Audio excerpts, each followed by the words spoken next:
dans le chapitre 18e de la règle de Saint Benoît, euh, ce dernier essaye de montrer que c'est important de brasser l'ensemble du psautier.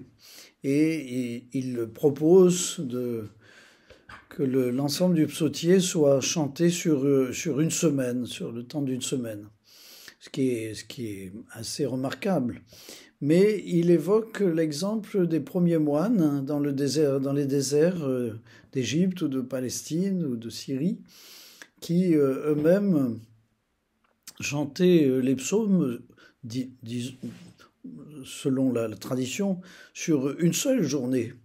Les 150 psaumes sur une seule journée, ce qui est beaucoup. Saint Benoît est un peu plus modéré, il propose sur une semaine.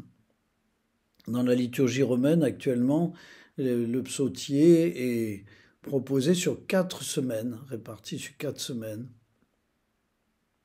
L'important est moins la quantité de psaumes à dire, même s'il est nécessaire de les passer tous en revue pour garder la variété de leur proposition. Donc c'est moins la quantité de psaumes que la qualité avec laquelle on va les habiter. Et la question se pose de savoir si l'habitation des psaumes, c'est une habitation sur une longue récitation avec plusieurs psaumes à la suite, ou si c'est un investissement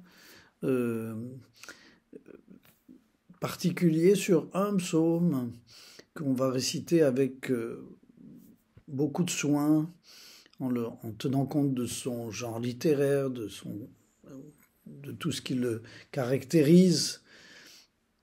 Les moines, souvent, ont plutôt privilégié le fait de s'installer, en quelque sorte, dans une longue psalmodie, et qui est comme, j'aime à dire, un labourage intérieur, en quelque sorte. C'est comme une terre qui est remuée par cette récitation régulière et qui se prépare à la rencontre avec Dieu.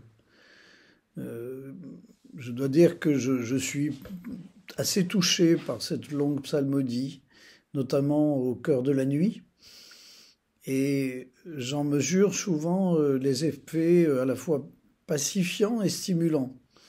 Il arrive bien souvent qu'on entre à l'office dans un état un peu agité ou avec des préoccupations qui ne sont pas les plus importantes.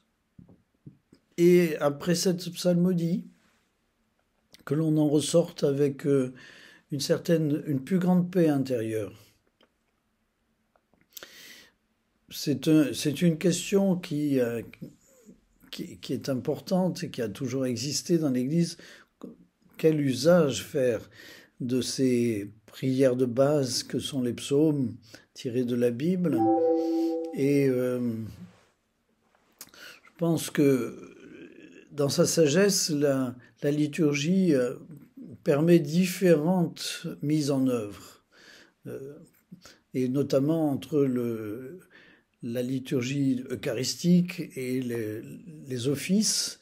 Les psaumes ne sont pas vécus de la même manière, ils ne sont pas traités de la même manière. Et même à l'intérieur de l'office, les psaumes qui répondent à la lecture ne sont pas du même genre que les psaumes qui préparent à l'écoute de la lecture. Donc,